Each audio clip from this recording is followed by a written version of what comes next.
Oh, hi! Let's talk about iron deficiency. Hello, folks. Scientific Health with a K here. What is iron deficiency anemia?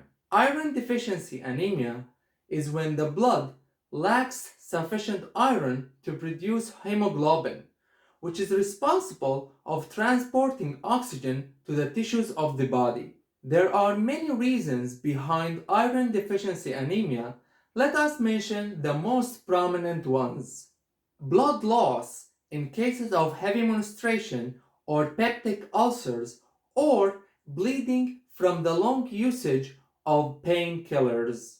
Consuming iron deficient diet that does not include red meat, seafood, legumes, and dark vegetables. Iron malabsorption due to the removal of a part of the intestines or in cases of bowel disorder diseases.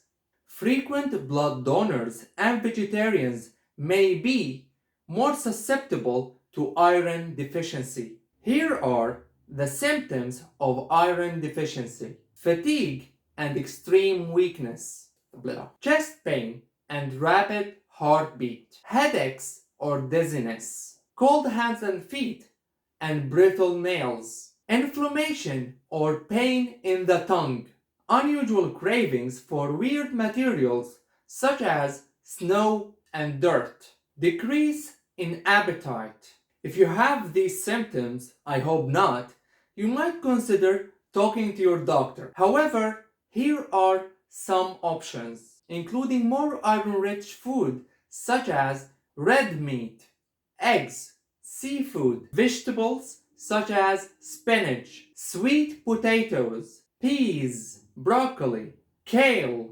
beans such as lentils, kidney beans, and chickpeas, fruits such as figs and dried apricot. So again, here we come to see the importance of having a balanced diet.